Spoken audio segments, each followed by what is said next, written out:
Olá pessoal, sejam todos bem-vindos.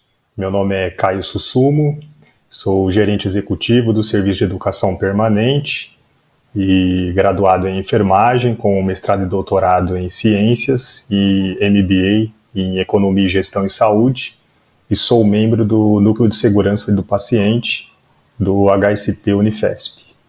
Hoje é com grande prazer que eu gostaria de convidá-los para nós discutirmos um pouco a respeito de uma temática chamada eventos adversos e a ética profissional em enfermagem. Bom, qual que é a proposta então que nós vamos abordar? A respeito das metas básicas de segurança do paciente, depois nós vamos passar um pouquinho pela diferenciação entre eventos adversos, no sentido de subcaracterizar erro e diferenciar de violação, classificar os incidentes, basicamente em termos conceitual, abordar um pouquinho também a respeito do Protocolo de Londres e falar a respeito do papel do núcleo de segurança do paciente e alguns desdobramentos que podem acontecer a partir dos eventos adversos, como as suas implicações e possíveis destinos. Conceitualmente, então, é importante lembrar, que existe uma distinção muito grande quando a gente fala, por exemplo, entre quão arriscado seria a pessoa internar no hospital comparativamente a ela pular de bungee jump ou mesmo voar de avião. E, por incrível que pareça, é mais perigoso internar no hospital do que essas outras duas ações. Pelo menos 1 em cada 10 pacientes vão apresentar algum evento adverso durante o período de internação. E isso nos chama a atenção como um ponto muito importante, porque a aviação, por exemplo, ela inspirou os hospitais a criarem protocolos e mecanismos de segurança para evitar que os eventos adversos, os erros profissionais que causam dano ao paciente, antiiatrogenia, venham a acontecer. Então nós sabemos que na aviação a gente tem uma segurança muito grande, porque quando acontece um erro, normalmente eles investigam a causa raiz desse erro, estabelecem um protocolo de investigação, mitigam esse erro, detectam, corrigem, fazem correções de processo e dessa forma esse erro tende a nunca mais se repetir, porque são muito rigorosos, no sentido de como identificar e prevenir que esse erro aconteça novamente, uma vez que normalmente são erros inadmissíveis que custam muitas vidas. E no hospital, por conta disso, houve então o desenvolvimento também de várias metas, uma vez que eles observaram que a segurança seria muito importante ao investimento em segurança por conta do risco que se tem nos procedimentos inerentes à área da saúde. Então a gente tem aí muitos passageiros trafegando aí de forma diária e noturna nos voos e, comparativamente, nós também temos muitos pacientes internando e sendo submetidos a procedimentos. E tem dados, por exemplo, que trazem que o Brasil, no Brasil, o número de eventos adversos evitáveis ultrapassa 200 mil, mais de 220 mil ao ano. Então, a gente poderia ver que se pelo menos 10% dos pacientes internados vão sofrer algum tipo de evento adverso, a gente poderia dizer que se nós estivéssemos na aviação e estivéssemos fazendo uma comparação, é como se a gente tivesse com um piloto cego, que foi colocado no avião, que tem peças faltando, ele está pressionado para decolar em uma pista esburacada e sob uma tempestade cataclismática. Então, assim, é bastante preocupante, quando a gente pensa, por exemplo, em erros de processo, erros profissionais que acontecem no cotidiano da assistência e que muitos deles são evitáveis. Por conta disso, foi desenvolvida as metas de segurança do paciente. Aqui tem uma ilustração que mostra pelo menos 6 metas, mas existem muitas outras, mais de 20 metas que são utilizadas aí como norte, como um propósito institucional para garantir segurança do paciente. E nesse sentido, uma das ilustrações bastante bacana, que está aqui nesse slide, é o chamado queixo suíço. Ele traz para nós um olhar de que existem diferentes camadas que podem ser criadas como dispositivos de proteção de barreira, como rechecagem, protocolos de segurança, dupla checagem, dupla conferência, itens de avaliação antes de realizar determinados procedimentos, aplicar medicamentos, realizar cirurgias, como os protocolos de segurança de cirurgia segura, entre outros, que venham fazer com que, se uma barreira falhar, outra barreira vai conseguir detectar e impedir, né, de acontecer um evento adverso. Isso se dá, por exemplo, com os protocolos de MAVE, né, de medicamento de alta vigilância, onde 2 profissionais conferem juntos e evitam dessa forma que aconteça algum erro de diluição, de preparo, de administração, de checagem, conferência. O outro exemplo seria a própria cirurgia segura, que comentei anteriormente, o time-out, né? São várias ações que são feitas para checar com o anestesista, com o cirurgião, enfim, com a equipe de enfermagem, equipe de suporte, todas as informações inerentes ao procedimento para evitar que falte algum material, algum insumo, ou mesmo que tenha algum equívoco quanto ao procedimento, equipe e etc., né? E aí, trazendo um pouquinho de conceito, né, entendendo do que se trata o aspecto do evento adverso em si, primeiro ponto é a gente definir que todo procedimento ele tem um risco inerente, né? A gente chama de risco inerente ao procedimento, é uma situação que acaba podendo ocorrer um desdobramento não tão favorável a partir de um determinado procedimento, que todo procedimento tem um risco. Mas isso é um pouco diferente, ou até em alguns momentos se mistura com a própria definição de evento adverso, né? O evento adverso seria um determinado evento não esperado que aconteceu e que causou dano ao paciente.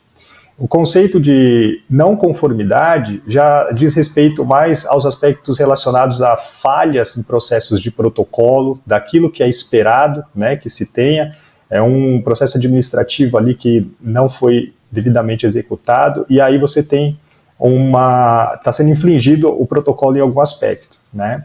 O never event, a gente já chama sobre aqueles eventos que nunca deveriam acontecer de forma alguma, né? Então, se acontece, por exemplo, uma troca de um determinado membro que ia ser operado por outro, né? A perda, por exemplo, de uma amostra biológica, de anatomia patológica que não tem outra, por exemplo, para substituir, que não é possível recuperar, entre outros eventos normalmente considerados graves, né, entrariam aí na classificação de never events, principalmente eventos que levam a incapacitação severa ou morte até, né. Outro conceito também é a respeito da ideia do erro, né. Então, assim, existe uma questão que existe violação e existe erro. Erro é quando a gente pensa em algo que não foi intencional. Então, se houve violação, é porque provavelmente aquilo foi feito sem uma determinada avaliação de consequência, de uma forma irresponsável, muitas vezes, né, que coloca a vida do paciente em risco. Então, quando a gente fala, por exemplo, sobre imperícia, negligência, imprudência, nós estamos falando de violação. Quando a gente fala sobre erros, igual trocaram lá o frasco de vaselina com o de soro, porque a embalagem era igual e estava no mesmo local, né, induziu ali uma certa fragilidade ali na segurança, do processo de segurança, no armazenamento e na identificação do frasco de medicamento, e a pessoa pegou errado. Isso foi um erro, né? Então, é um evento adverso quando causa dano ao paciente, mas é diferente de quando a gente tem uma ação intencional, propositada, para causar dano, que a gente está falando de violação, como os erros de imperícia, negligência e imprudência, muitas vezes, né? Então, ainda quanto à classificação referente ao desfecho, a gente pode ter um evento sem dano e um evento com dano. Dentro do evento sem dano, a gente pode considerar a circunstância de risco. Então, circunstância de risco normalmente é um cenário onde você tem, por exemplo, um piso molhado, né, sem identificação, uma tomada que está sem a proteção, a capinha, um fio desencapado perto do leito, né, uma grade abaixada, por exemplo, né, um monitor que ele não está com o alarme ativado, enfim.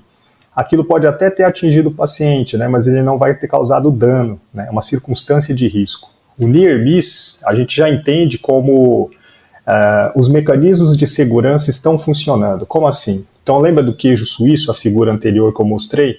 A gente às vezes tem uma barreira que falhou, mas a próxima detectou e preveniu o erro. Por exemplo, subiu um frasco de dieta para a unidade com a identificação errada, mas apesar de ter saído da nutrição com a identificação errada, chegando no setor a equipe detectou. Então, nesse caso, está funcionando os mecanismos de barreira do queijo suíço.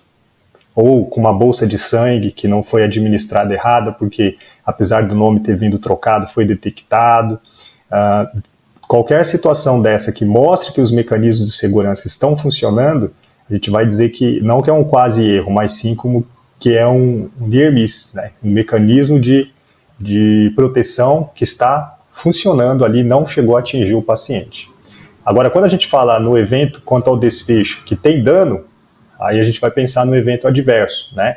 Então, dano, ele vai ser definido como qualquer comprometimento da estrutura ou da função do corpo, ou qualquer efeito que seja oriundo, né, dele, incluindo tanto doenças, o surgimento de lesões, sofrimento, morte, incapacitações, aí, disfunção, que pode ser também não só da esfera física, mas também psicológica e social. Agora, quanto à classificação da gravidade do incidente, de acordo com o dano, esse dano pode ser leve. A gente vai pensar aí, normalmente, quando ocorreu um evento, né, que não gerou uma incapacidade no paciente, às vezes um sintoma mínimo só, né?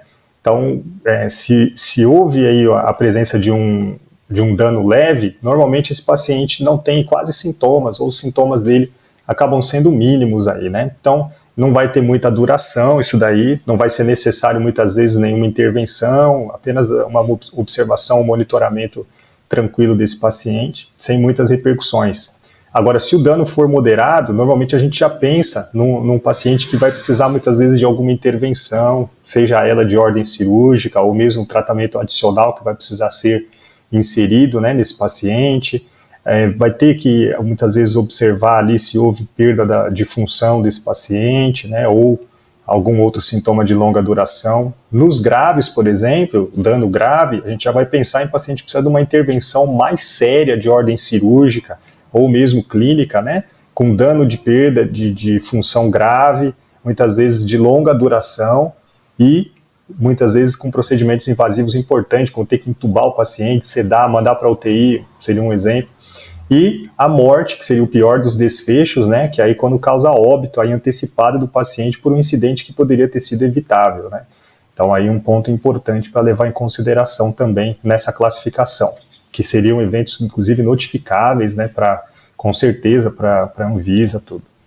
E aí, para isso, existe o núcleo de segurança, que tem um papel muito importante, que vai estar trabalhando em cima de receber, né, as notificações de incidentes. A ideia da notificação de incidente é sempre trazer aquele olhar, né, de quais são os problemas que estão acontecendo na instituição para a melhoria de processo, né? É o que se diz. O principal problema está em sistemas falhos, em processo, e não em pessoas, né, essas falhas, porque se as pessoas estiverem inseridas e bem treinadas e que são supervisionadas num processo bem desenhado, a chance de erro diminui muito, né? Então, a ideia, quando se fala em núcleo de segurança do paciente, em avaliar notificações de incidentes, é não identificar a pessoa, permitir com que qualquer membro da instituição ele venha notificar, porque ele não vai sofrer retaliações por isso, né? A ideia é mudar o conceito de culpa, né, de punição, para justa educação. O que é isso? Então, buscar a melhoria de processo, treinar as equipes para que as barreiras funcionem, né, e assim evite o erro. Então, o evento adverso, quando acontece, a gente muda o paradigma, né, de quem fez isso, a pergunta passa a ser como podemos evitar isso. Então, se torna bem mais factível a melhoria dos resultados, dos indicadores, quando a gente vai abordar em cima de melhoria de processo. E nesse sentido, os eventos adversos, eles servem, quanto mais evento adverso é notificado, maior o substrato para que a equipe do núcleo de segurança e a qualidade do hospital venham conseguir propor melhorias para os processos assistenciais. E com isso também existe o protocolo de Londres, né, que ele é um protocolo que tem um papel bastante importante na identificação de quando a gente tem algum evento que você precisa identificar a causa raiz dele, né. Trabalhar esse protocolo de Londres, ele vai organizar todas as etapas, né, de um grupo, né, que vai ser subdividido dentro do núcleo de segurança para investigar aquilo, inclusive com pessoas que foram envolvidas naquele evento, dentro da unidade, para conseguir mitigar os erros e conseguir chegar à causa raiz. Essa análise de causa raiz, ela vai favorecer com que se tenha a melhor informação para poder redesenhar processos e fazer melhoria contínua, né, das ações assistenciais em busca da melhoria e da excelência na assistência. Então, normalmente se documenta, né, o incidente ali, faz a análise de prontuário, levanta testemunhas, né, faz todo um levantamento, entrevistas estruturadas, pode-se avaliar equipamentos que foram utilizados ali, materiais, fazer observação em campo, depois faz a investigação, né, de atos inseguros que podem estar relacionados ali para detectar principalmente as falhas, ações ou atitudes ali que acabam gerando um risco maior de insegurança, né, e faz a análise reflexiva se talvez o que houve foi não ter chamado ajuda, né, onde é que estão as falhas. Depois é gerado um relatório, né, desse ocorrido aí, fazer a descrição de tudo que aconteceu relacionado ao evento adverso ali no dia, né, e recomenda-se a criação de um plano de ação. Esse plano de ação, ele vai ter um papel ali com a equipe, né, que vai estar à frente da investigação, então alguém assistencial, da gestão, muitas vezes envolvido também, para fazer a investigação desse evento. Faz essa cronologia do evento todo, levanta-se lá, então quem estava lá no dia, que horas que estava, quem estava acompanhando essa pessoa, se tinha mais gente, né? Como que eles estavam, compila tudo, o estado do paciente também antes, depois do evento, vê quais são os fatores contributivos, isso aí dá para a gente analisar a causa raiz aplicando alguns instrumentos, né, de gestão, como por exemplo o diagrama de Ishikawa, né, ou espinha de peixe, para ver todas as possíveis causas que levaram, que culminaram naquele evento. Aplicação também do sistema 5W2H, ou mesmo gerar um PDCA, né, que são ferramentas de gestão importantes aí, que a partir desse plano de ação, fazendo análise de causa raiz, pode-se então recomendar aí quais são os prazos que vão ser utilizados para melhorar, né, as ações, a estrutura que vai compor ele, a verificação do cumprimento desses prazos, né, para propor a ação de melhoria e os follow-ups posteriores a partir disso, né, também vão ser importantes. E aí esse redesenho de processo na instituição é um processo de melhoria contínua, né, que a gente tem lá nos conceitos de Lean, saúde, para que venha aperfeiçoar a assistência cada vez mais. Então, dentro desse aspecto, a ideia é que nós tenhamos uma cultura justa. Então, qual seria, né, a ideia, o conceito dessa cultura justa? Né? A gente trabalhar a questão de evitar punição. Né? Porque se você pune a pessoa que notifica um evento adverso, as pessoas não notificam mais. Então, trabalhar a questão, né, de saber dividir o que indica a violação, que seria imperícia, negligência, e que precisa de responsabilização, né?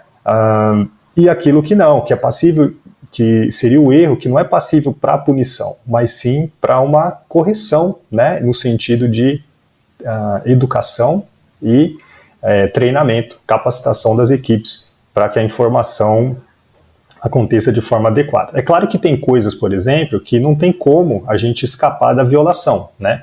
Então, por exemplo, se alguém viola a técnica estéreo, progride, se um residente está operando sem o preceptor, a pessoa, por exemplo, provoca uma mutilação evidente, ou mesmo falsifica algo, faz algo que não é perito naquilo, aí são causas para responsabilização porque houve violação. Mas em outros, muitas vezes é falha de processo de treinamento. E é importante a gente lembrar de que hoje o disclosure é muito importante com as famílias para que seja informado a família o que houve, a família possa participar ali das ações investigativas e também de melhoria, né? Por quê? Porque se a instituição esconder dos familiares, pode ser um problema judicial, muitas vezes a família se sente traída, né? Então é importante fazer essa ação de transparência junto à família para que eles saibam o que se passou. E ainda voltando então à ideia desse núcleo, o núcleo ele vai trabalhar em cima de ações que vão estar institucionalmente, né, podendo operar. Por quê? Se for detectado, por exemplo, que seja necessária a abertura de um processo administrativo a partir de um evento adverso, então esse processo administrativo ele é interno, né, e ele pode ser instaurado de cunho investigativo ou mesmo disciplinar também. No caso, por exemplo, de um servidor público, isso pode chegar até a exoneração, né, ou não, ou no pensamento de ações de melhoria, de treinamento, de educação permanente. Se é um CLT, por exemplo, dependendo do que for, pode chegar a demissão por justa causa, ou também outras sanções de menor grau, né? E a gente sabe que, institucionalmente falando, né, os processos administrativos, eles visam identificar se houve algum tipo de violação ou se foi um problema de natureza mesmo, de erros, né, que aconteceram ali, sucessão de erros e que levaram a uma determinada problemática. Mas a partir desse núcleo também pode ser direcionado, muitas vezes, aquele evento adverso para a comissão de ética. Por quê? A comissão de ética existe, né, dentro da instituição por categorias profissionais, então comissão de ética médica, comissão de ética de enfermagem, e o objetivo, ele visa identificar se o determinado evento, ele acaba tendo alguma relação com infringir o código de ética profissional, né? Aqui a gente tem o exemplo da enfermagem. Por quê? É instaurado uma sindicância, né, um processo sindicante, e esse processo vai, então, ouvir as pessoas através de oitivas, vai levantar informações, vai tentar fazer a apaziguação, né, de algumas, às vezes são cenários interpessoais, né, de conflitos, e com isso vai ser avaliado se há ali envolvido algum processo que seja de cunho voltado à questão de código de ética profissional mesmo, que pode ser que aquela denúncia, quando chega, a comissão de ética avalia e encaminha, às vezes, para a direção, ou a direção encaminha para a comissão de ética, e são feitas avaliações ali para identificar se aquilo demonstra ou não suspeita de infringir o código de ética profissional, nas suas proibições, né, nos seus deveres, e uma vez que for detectado que houve um processo de infringir o código de ética, aí isso pode ser encaminhado para o COREM, né, que é o COREM estadual daquele indivíduo. Porque se houve infração ética, a gente pode definir, né, a infração ética como uma ação de omissão ou de conveniência que implica na desobediência ou na inobservância das ações do código, e isso vai fazer com que possa haver responsabilizações e tem penalidades, né, em cima disso. Então, se houve a infração do código de ética, há necessidade de encaminhamento, então, para o órgão regulador, né, a instância mais importante ali estadual, que seria realmente o COREM. O COREM, ele vai servir como uma autarquia federal, né, nos estados, que ele é responsável por fazer essa ação de fiscalização e de disciplina, né, do exercício profissional da enfermagem aqui no estado. Então, ele pode estruturar um processo ético disciplinar a partir de denúncias, né? Essas denúncias, elas podem ser feitas diretamente no COREM, de forma pessoal, nas subseções, pode ser pelo site, através dos correios também, na aba ouvidoria, enfim. Quem é que pode fazer denúncia, né? Qualquer cidadão pode fazer. A polícia pode fazer, a família, outro profissional, a instituição, a comissão de ética local. E, normalmente, quando tem uma suposta infração, essa infração ela vai ser investigada, né? Ela vai ser julgada.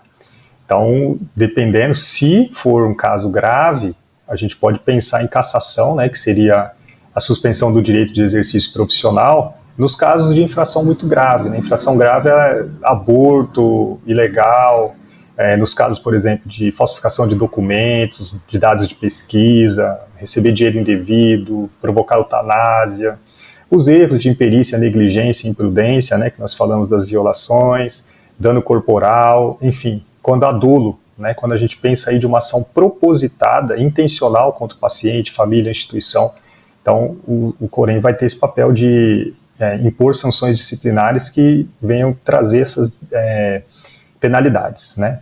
Também a gente sabe que pode acontecer do profissional ter de responder na vara civil, né, quando a gente pensa aí, quando se trata aí de esfera jurídica, por exemplo, que venha tratar de processos judiciais de natureza não criminal, mas que venha buscar compensar prejuízos de forma indenizatória. Nos casos, por exemplo, de dano material, financeiro, nas situações onde haja danos morais, né, ou emocionais, ou mesmo pessoais de ordem estética, né. Então, normalmente, na esfera civil, a gente pensa aí entre duas pessoas, ou entre uma pessoa e uma instituição, e a proposta está relacionada a reparar danos, né, que são ocasionados por erros, né, profissionais que muitas vezes aconteceram aí a terceiros, né, e que seja por ação ou por omissão. Quando a gente fala na questão da ação e da omissão, a gente está pensando mais na questão de que existem determinadas situações, como por exemplo a questão do erro comissivo, né, onde a ação foi deliberada. Por exemplo, o indivíduo disparou uma arma de fogo contra a outra. Então isso aqui foi uma ação direta, né? Agora, a omissão, ela pode ser própria quando a gente tem um dever genérico, igual você deixar de socorrer alguém na rua, um transeunte. Agora, ela pode ser imprópria quando a gente pensa na abstenção de agir, né? Então é como se fosse uma omissão de alguém que tinha um dever especial. Então, dever especial a gente poderia pensar, por exemplo, os profissionais de saúde, né? Quando a gente fala, por exemplo, numa omissão imprópria de efeito garantidor, seria, por exemplo, uma pessoa que ela está ali para pular do leito, então ela pode perder a sua integridade física nessa ação por uma questão de confusão mental e ninguém faz nada, né? Ninguém tomou nenhuma atitude. Então, nesse caso, por exemplo, seria uma omissão, né? Ou mesmo um paciente que está prestes a pular da janela, né? E nós, como profissionais, temos uma ação de dever especial, como um garantidor do cuidado para que aquela pessoa não venha executar uma ação contra si mesmo ali, que tenha risco, a gente precisaria intervir, né? Então, pensando nessa ótica, a respeito do nosso dever civil, ele vai estar muito relacionado aí com várias ações de risco, né, quando se pensa aí em não executar as ações relacionadas a socorro, né? E também a questão criminal, né? A gente sabe que quando o indivíduo infringe o Código Penal, seja aí, por exemplo, a questão da própria acionamento da polícia através de boletim de ocorrência, com BO, ou mesmo o COREM acionando, né, a justiça, ela vai se dar um conflito aí que vai passar para o Estado, né, onde o Estado vai defender quais são as regras do Código Penal, né, que a gente tem aí, se tiver um ilícito penal, então o Estado vai defender o que seriam os anseios da sociedade, né, em prol da proteção da sociedade contra o indivíduo que cometer algum ilícito penal, como, por exemplo, homicídio, lesão corporal, furto dentro do ambiente de trabalho, no plantão, estelionato, ou mesmo também corrupção, estupro, abuso, né, então, e também as violações como imperícia, negligência e imprudência, que seriam graves, né, e aí poderia, inclusive, responder criminalmente por